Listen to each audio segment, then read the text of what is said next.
Bago tayo magsimula, ipapromote ko lang. Aking mga power bracelets, available po ito sa Shopee at sa TikTok. But most of my power bracelets are available sa Shopee. So, lahat po yan ako yung gumagawa. Meron tayong mga protection bracelets. So, this is a combination of fire agate and lucky red string, which I have been using for more than 4 years na. And then, meron tayong dalawang klase ng obsidian evil eye. We have the smaller version, which is the 6mm bead and the 8mm bead. This is good for warding off negative energies around you. And of course, yung mga evil eye. And then, we have the anti-evil eye bracelet. So, para to sa mga anti-inggit, ganyan, sa paligid nyo. And then, also, we have the selenite evil eye. So, the good thing about this is, multi-purpose na siya. Kini-cleanse na niya yung energies around you. And also, yung mga kasama niyang bracelets, cleansing and recharging as well. So, just like this one.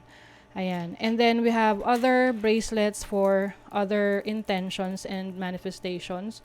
So meron tayong authentic malachite. This is for healing and also attraction of money and transformation. And marami pang iba. Meron din tayong chakra bracelet for balance. And we have the tiger's eye for courage. We have howlite for concentration and focus. We have rose quartz for attraction of love, self-love, and of course, amethyst for intuition, healing. Ayan. Lahat ng bracelet may kasama ng instruction leaflet, extra string, and a cute pouch. Ayan. Meron din ako mga bagong products sa aking shop. Ito yung Intention Oils. It comes with 2 sizes. Meron tayong dropper, which is 15 ml. Meron tayong roll-on na 5 ml. So, you can use this for manifestation ng prosperity and protection. So, while you are doing affirmations. And ito naman, you can, multi-purpose to, pwede mo rin itong gamitin when you are setting intentions. You can put this sa iyong candle if bago ka mag-set ng intention. So, this is for prosperity and protection na. Meron din akong spell jar for protection and prosperity. So, these are limited items lang kasi konti lang nagawa ko dahil lahat to ay chinarge ng super full moon nung full moon in Pisces. So now it is available. I think 5 to 7 pieces lang yung available for each. So lahat yan nasa aking Shopee. Link on the description. Thank you so much and happy shopping. Sagittarius, hi. Welcome to Mr. Queen PH. Titingnan natin kung ano yung parating sa inyo in the next 7 days from the time na mapanood nyo yung reading na to because this is a timeless reading. So, panoorin nyo rin yung Sun, Moon, Rising, and Venus signs ninyo para sa iba pang mensahe. So, general reading lang to. This may resonate, this may not.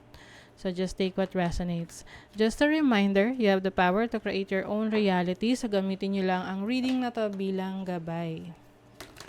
So, tingnan natin, Sag, what's coming to you in the next 7 days? Sagittarius. Inspiration. Meron kang source of inspiration. Parang inspired ka na gumawa ng bagay na ikasasaya mo, ikauunlad mo.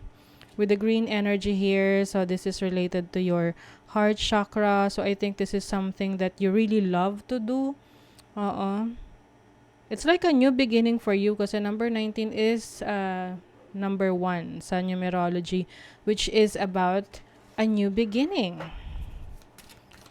This is also about your interest na mag-initiate, magsimula ng isang bagay na alam mong ikauunlad mo. You also have peace or peace of mind. I feel like you want to live a peaceful life. So, pwedeng meron kang mga i-release na mga toxic energy sa paligid mo, mga tao sa buhay mo, environment sa paligid mo, mga situation na alam mong hindi nakakatulong sa mental health mo. So, you are going to focus on living a peaceful life. And also, you are going to work towards your destiny. With number 8 here, this is about structure and also hard work kasi sa numerology number 8 is the planet of Saturn, which is discipline, determination, hard work, but also kahit na ganun merong rewards yan si Saturn for you. So may mga pagdadaanan ka na challenges, pero itong mga challenges na to ay mag-o-open sa'yo towards achieving your destiny. Kung saan ka talaga, like your purpose, kung saan dun ka magkakaroon ng fulfillment. So, tinan pa natin. For Sagittarius, next 7 days. What's coming? You have the Hanged Man. This is a new perspective in life. So, pwedeng may nagbabago sa disposition mo sa buhay. Kung dati parang tinatamad ka or parang wala kang gana sa mga bagay-bagay. So, in the next 7 days, merong isang bagay na magpapa-inspire sa'yo. Ano to? Saang area of life tong inspiration na to?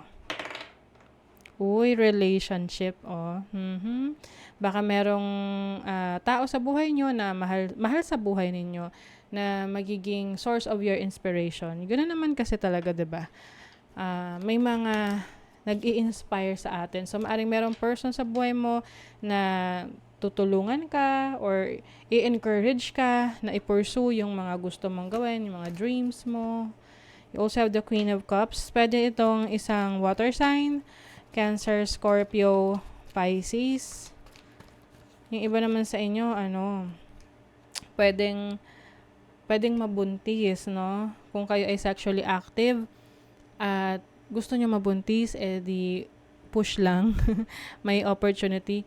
And if you are sexually active tapos wala pa sa plano mo yon, so be careful.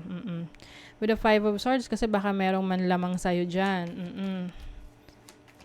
Na, kumbaga, usapan nyo, wag muna, pero, alam mo na, baka makalusot. 5 of Cups, meron dito, someone might disappoint you. Like a loved one. Mahal mo sa buhay. This can be someone na parang very competitive sa'yo. Uy, may lovers.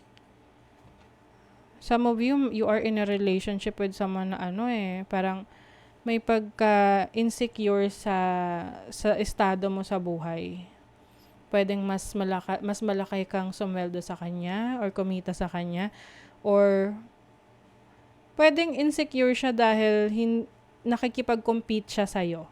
May mga ganun eh. So, tinan pa natin. Ano tong disappointments na to in competition? Second house, sa money, sa finances, sa values. Yun na nga. Sa kaperahan to. If you have a business, pwedeng marami kang kakompetensya ngayon. So, maging maingat sa mga makaka-deal mo, no? Sa business. You have Neptune and Taurus. Taurus is about stability ng finances din, no? So, maaring Neptune energy kasi is very inclined sa arts, sa spirituality. So, some of you, Sagittarius, maaring meron kayong bagong source of income related sa spirituality or sa inyong creativity or sa inyong talents and skills na i-hone ninyo. Na parang na yan innate na yan. Kumbaga, i-discover nyo na lang. Maaring ito yung magiging source nyo ng inspiration. Let's see what else. Deeper meaning. So, ito na yon, yung The Hanged Man. Bagong pananaw sa buhay. Mas lumalalim yung yung pagkakaintindi mo about life. Yung maaring hinahanap mo na rin yung purpose mo. That's why you are going towards your destiny. Ayan hinahanap mo talaga kasi you are researching, you are learning. Maaring marami ka rin ngayon binabasa ng mga books or nagre-research ka to learn about a certain belief system na gusto mong matutunan or gusto mo pang lalong maging malalim yung kaalaman mo tungkol doon. Let's see what else, Sagittarius. Confidence is your key to success. Kailangan daw maging confident ka sa iyong sarili, sa iyong kakayanan, sa talento mo, sa abilities mo para ikaw ay maging successful. What do you need to release? O meron kang kailangan ng i-release negative energies.